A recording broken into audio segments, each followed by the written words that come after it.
The Granta Hooton sent word to Nicky the Pointer to come and see him. And Nicky the Pointer, knowing that the Granta Hooton was a very important man and had great influence everywhere, was there immediately. "You wanted to see me, sir?" says he. And the Grant says, "I do, Nicky.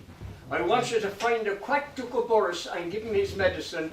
I have it here in 2 timbers, and he must have it as soon as possible." I says, Nicky the Pointer, "Right, sir, where will I find him?" And the Grant says, "I don't know, Nicky, that's why I got you. And if you find him, great will be the jubilation and joy. But if you don't find him and he doesn't get his medicine, grief and sorrow the country will experience."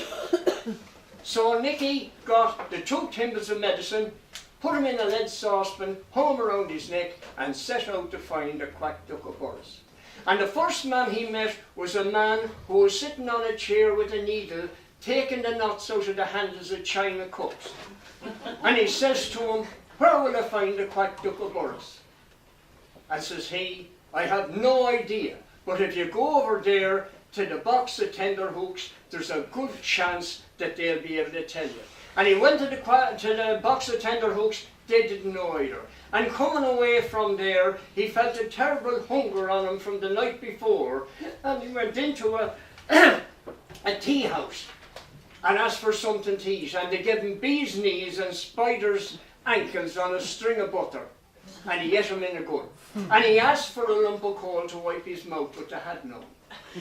So he went outside and he was wiping his mouth in the gable end of a house when he saw a man with a stack of chimneys on his back, and he says, "Where will I find the quack Duke of Boris?" And the man said, "I heard of him, but I don't know where he be this time of the year. But do you see that man down there with the wheelbarrow? He travels a lot. Go and ask him." So he went down to the man with the wheelbarrow, who was at that very moment taking gold fillings out of hen's teeth to buy turnip seed to make a rubber road. And so he asked him, "Where will I find the quack Duke of Boris?" "Oh," says he, "is a man more studious than I'll want to be talking to. Do you see them men in city suits down there looking into the ditch? Ask one of them." And he went to the first fellow who was looking into a fox's hole, and he says to him, "Where will I find the quack Duke of Boris?" Was the man turned around, he was furious. He says, "Look, my concentration here is all upset." He says, "Go away and ask someone else, don't be bothering me." So he went to the next fellow who was looking into a rabbit's hole. And he says, "Excuse me, sir, I don't want to disturb you, but could you tell me, where would I find the quack Duke of Boris?" And he turned around and he had one of these cards on me. He says, "My tots are all gone astray now. Will you get off with yourself and leave me alone?" So he went down to the third man who was looking into a rat's hole. And he says, "I beg your pardon, sir, I don't want to disturb you, sir, but could you tell me, where would I find the quack Duke of Boris?"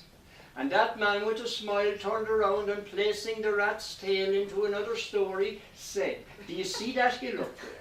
Well, at the other side of that hill there's a woman who has a hen that lays clay pipes. And if you go to her, she'll tell you exactly where the quack Duke of Boris is." So he went over the hill and went searching for the woman who had a hen that laid clay pipes.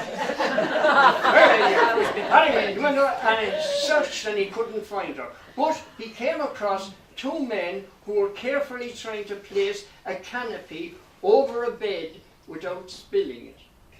And when they had the job done, he went to them and he says, "Where will I find the woman that has the hen that lays clay pipes?" And they said, "You won't, because she's not all there. There's only half of her left, and the other half is never wrong."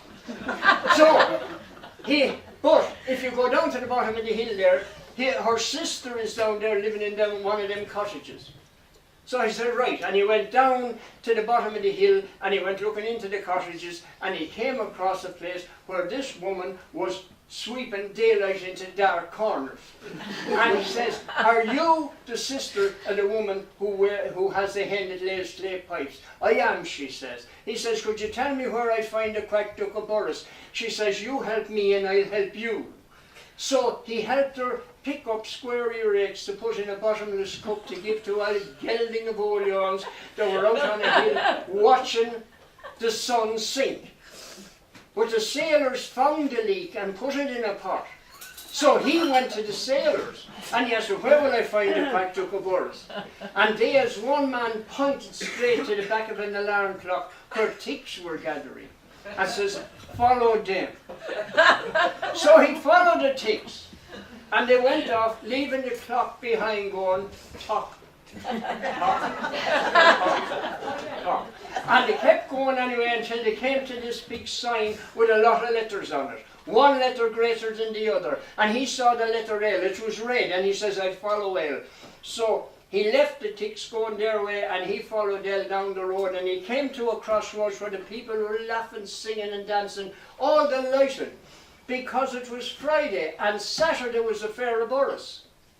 But sure, the Fair of Boris was on Sunday and all the clergy had gone away to put a peeler's helmet onto a safety pin to make gold rings for the King of Spain.